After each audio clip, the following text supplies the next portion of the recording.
The Florida Gators recruiting class for 2024 is looking kind of spicy. We're going to talk about it here on Locked On Gators.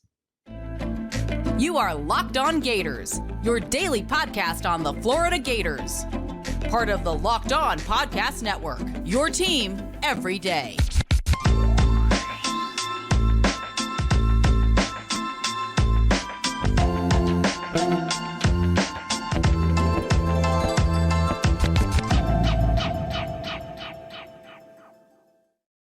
Hello and welcome back to another episode of Locked On Gators, part of the Locked On Podcast Network, your team every day. Thanks for making Locked On Gators your first listen of the day. We are available daily and free wherever you listen to podcasts. Happy Wednesday. I'm Brandon Olson. Find me on Twitter at WNS_Brandon. We're in work with Whole Nine Sports, Giants Country, NFL 33.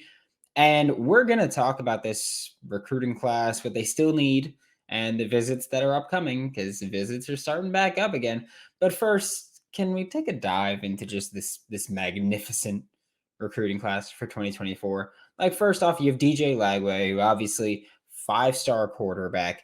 Everyone loves him. Pretty much wherever you look for a quarterback or wherever you look for a ranking that involves quarterbacks, DJ Lagway's name pops up in the first 3, maybe 5 people that we're going to see there, and DJ Lagway is right there, 21st nationally consensus-wise, 3rd quarterback, 5th best player in the state of Texas, which is having an insane year this year. Like 2024 for the state of Texas high school recruiting, it's wild. Like it's just an awesome year. So just know that DJ Lagway is 5th in the state, but still, I mean, one of the best quarterbacks in the 2024 class. He's going to be the Florida Gators key quarterback, key recruiter. I've joked with them before. I'm like, dude, like, are you on? Like, are they paying you to be part of the recruiting staff as well? Because active, he is incredibly active on Twitter. He's incredibly active with these visits, and we'll talk about that one a little bit later, especially with him and visits. But then you also have Xavier Filsaime, who is the safety that committed at halftime of the spring game, and he is the 35th national player right now, 2nd safety in the country, 7th in the state of Texas, which is wild to me because this Florida Gators staff has spent so much time going, we're going to build from inside out, as in inside the state of Florida. We're going to keep most of our guys within that 500-mile radius, and we're going to go inside out in the state of Florida. But the 2 best players, or 2 highest ranked players in this recruiting class so far, are from the state of Texas, not from the state of Florida. And that's not like me saying coaching staff's lying. Like, no, it's none of that. It is just insane to me that and you look at the 2023 class, so much of the focus was on keeping the state of Florida guys in Florida with Florida. And then this year, it's like, well, 2 of our best players are from Texas. And again, that's a fantastic thing. Like, it's great to have your Florida guys. It is. But you add the best players where they're available. And if they're in Texas this year, they're in Texas this year, and that's fine. So DJ Lagway, Xavier Filsaime, best offensive, best defensive player, both have committed in the past, 5 months? DJ Lagway was like early, mid-December. Xavier Filsaime was less than a month ago. But just elite talent at the top of this class. Like we talked about, so much of the conversation last year was, yeah, he's blue chip Billy. He's bringing in all these 4 stars, no top 50 players. DJ Lagway, consensus, 21st. Xavier Filsaime, consensus, 35th. Xavier Filsaime, 35th. Okay. Then you look at the next 2 players, Adarius Hayes, Myles Graham, both linebackers. Both are top 50 because Adarius Hayes is 46th nationally consensus and Myles Graham is 46th nationally consensus, although he should be higher. We will die on that hill.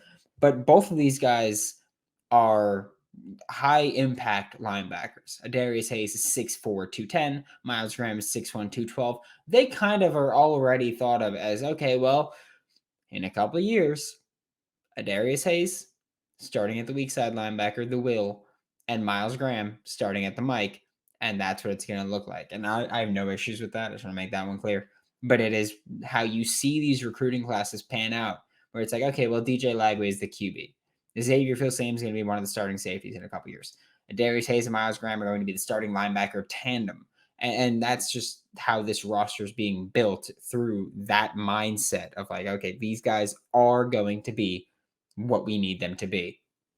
Adarius Hayes' length is insane. That's why so many people project him as an edge as well as an off-ball linebacker. He's going to be playing off-ball linebacker most likely, especially with Austin Armstrong's defense. Both Adarius Hayes and Myles Graham benefit greatly from the aggression that you're going to see from this defense. It's awesome to see. It's going to be an awesome fit, and I love just watching what they're going to become. Adarius Hayes, by the way, is the only player so far in the top 4 from the state of Florida. He's the highest ranked player from Florida, obviously, for this team. Myles Graham is from Georgia, but Adarius Hayes is from Largo. He's a Gators fan. He felt like even most of his recruitment, it's like, okay, Adarius Hayes feels like he's going to be a Gator. Myles Graham was one of those guys as well. Myles Graham was, I believe Myles Graham was the first. Yeah, Myles Graham was the first commit in this class.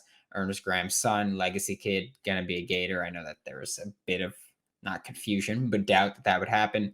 Then you flip to the offensive side of the ball. You've got Chauncey Bowens, you've got Izaiah Williams, and you've got Kahnen Daniels. And I'm bunching them together because they're the skill position players on offense that are going to be taking handoffs or catching passes from DJ Lagway and Chauncey Bowens, Kahnen Daniels.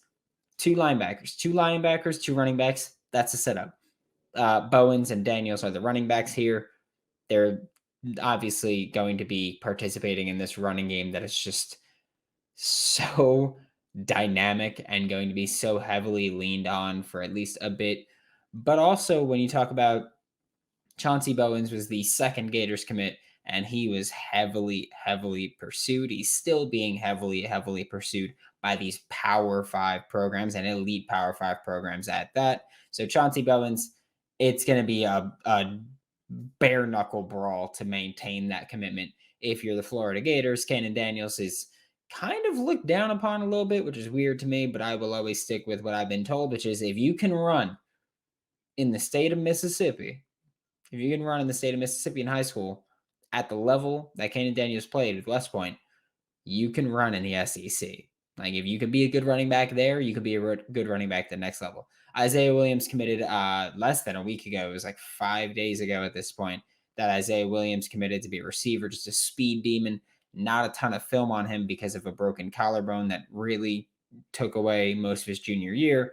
But camps and everything, he's been lighting up. He lights up the athletic testing numbers. So he's going to be someone to watch for that's probably going to rise by the time actual signing day comes around. And then the last player, which is the lowest ranked player, Josiah Davis, the safety. He's the only 3-star in the class right now, but he's another one where we talk about him as like, well, is this the Tyree Patterson of last year where he kind of rose a little bit? Is Josiah Davis going to do that? Maybe. Tyree Patterson didn't rise as much as a lot of Gators fans thought he would, but he still rose. And then, of course, he left to go to UCF when it was like, okay, well, I'm not going to be here to be receiver 4 or 5 in this class alone, so I'm going to duck out, which is understandable. But what does this class still need? Because we talked about a lot, but we also didn't talk about a lot of positions here. But first, today's episode of Locked On Gators is brought to you by Built Bar. Cinco de Mayo wrecked me. This weekend really wrecked me. It was a bad weekend. Just know that. But if you're trying to get fit, you're trying to get in better shape, you're trying to curb that sweet tooth like I do, make sure to include Built Bar in your life and in your diet.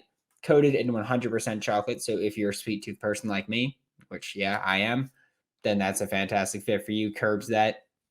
But most bars have just 130 calories, 4 net carbs, which is also it's the most important macro to me, along with 17 grams of protein, and they are finally in stores. So you can go to built or builtbar.com, like you used to only be able to get them, or now you can go to your local Walmart or Sam's Club and get yourself that Built Bar.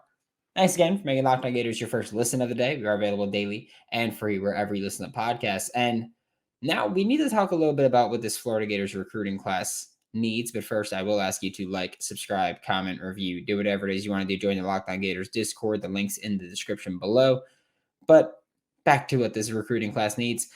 For me, the biggest thing that this recruiting class needs right now, offensive line.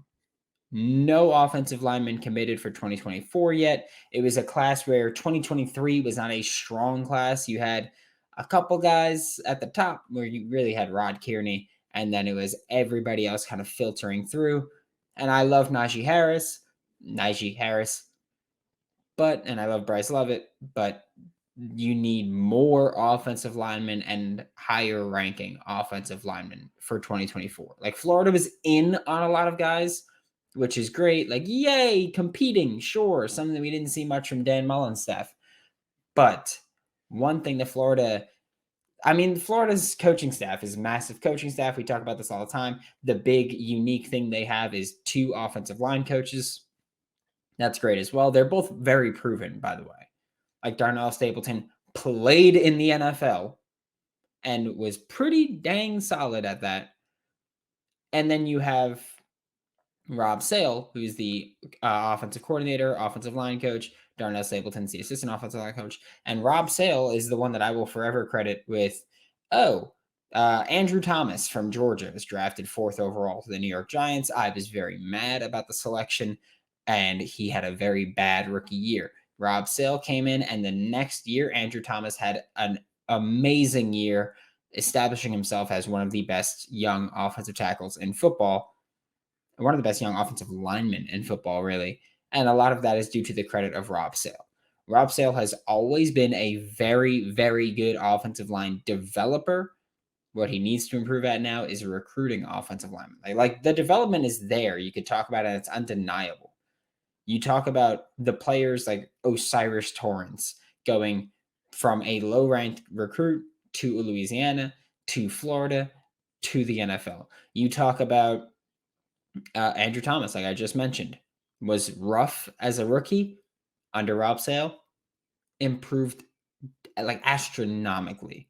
You look at players like Robert Hunt, Max Mitchell, all guys who went to Louisiana, weren't super high-ranking recruits, and ended up developing into NFL players. This coaching staff, and especially on the offensive line, you need to be able to go, look what we did with these guys who weren't plus athletes.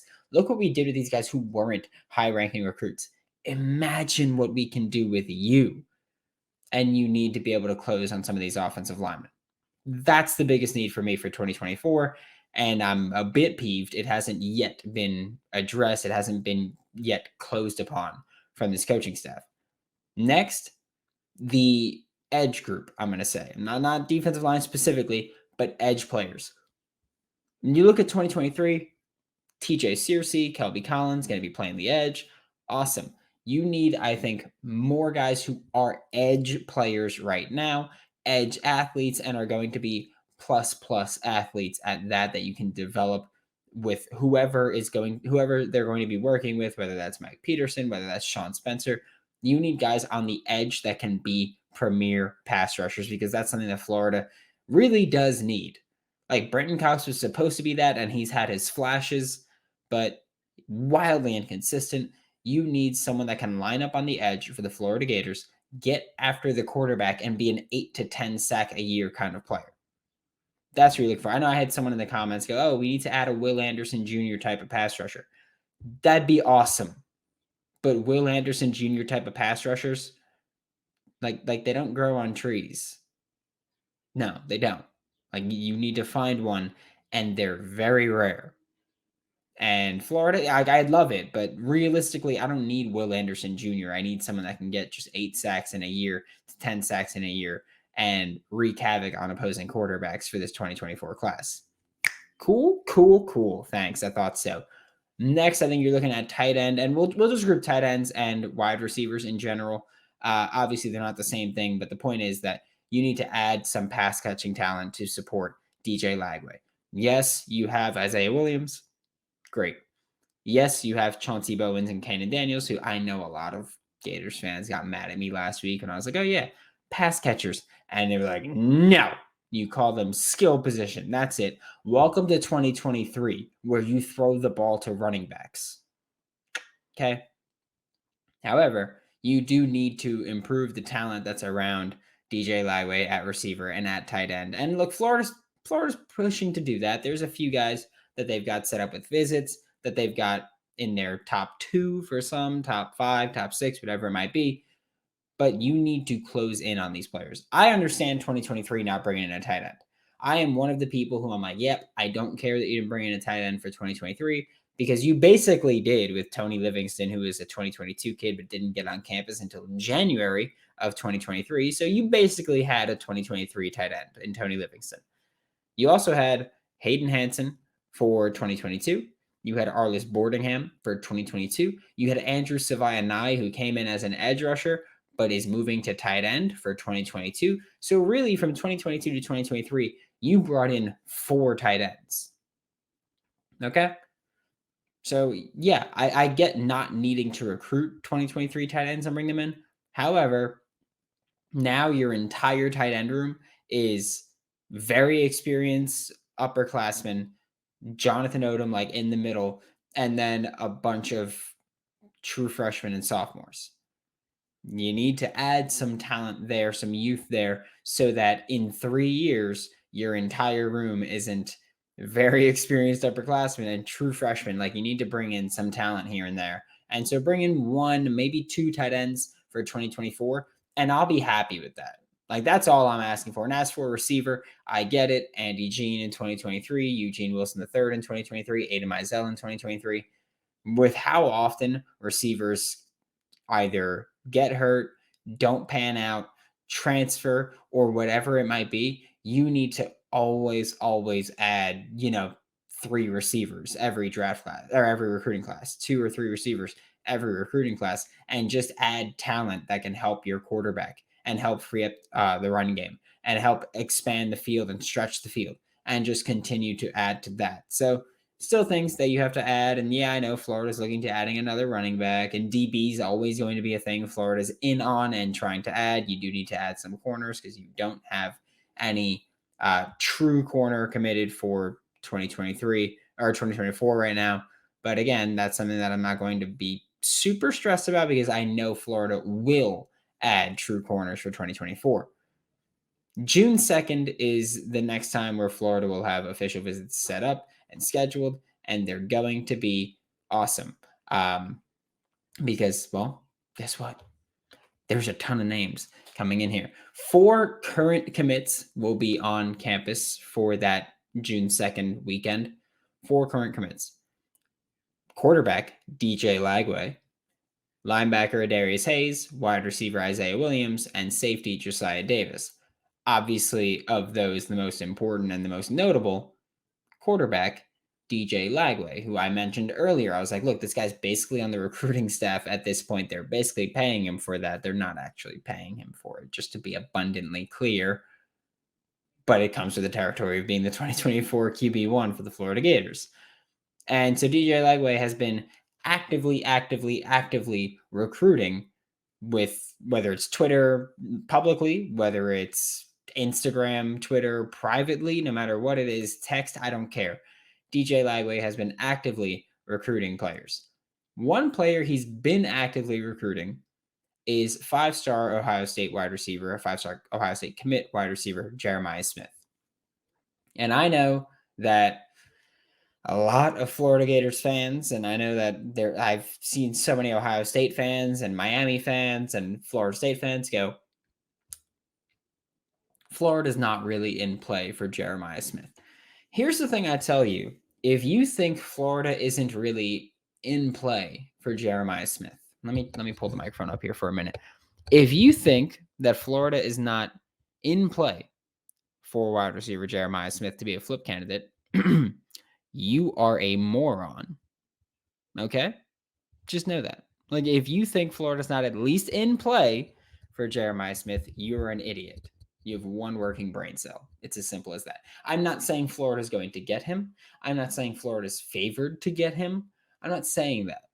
What I'm saying is that Florida is very much in play to flip Jeremiah Smith. Whether or not it happens, who knows? But it is a possibility that is realistic here. He would not be taking this visit with DJ Lagway on June 2nd if he was not at least considering the Florida Gators.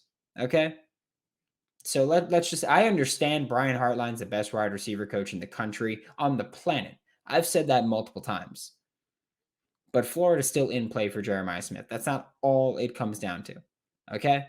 He's got DJ Lagway. He's got DJ Lagway as his QB. Billy Gonzalez has gotten plenty of guys to the NFL. He's not as good a developer as Brian Hartline. I'm not saying that, but he's still gotten plenty of guys to the NFL successfully, by the way. So Jeremiah Smith is in play for the Florida Gators here. You've got 4-star corner Jalen Crawford, who is, I think he's going to go LSU. I know right now publicly it's like LSU or like 2 other schools. He's going to be an LSU kid, I think, just based on the one guy I know that covers LSU and that I speak to frequently. And he's just like, yeah, he's probably going to be a guy. So Jalen Crawford probably going to be LSU, but I mean, you're getting him on campus with Corey Raymond.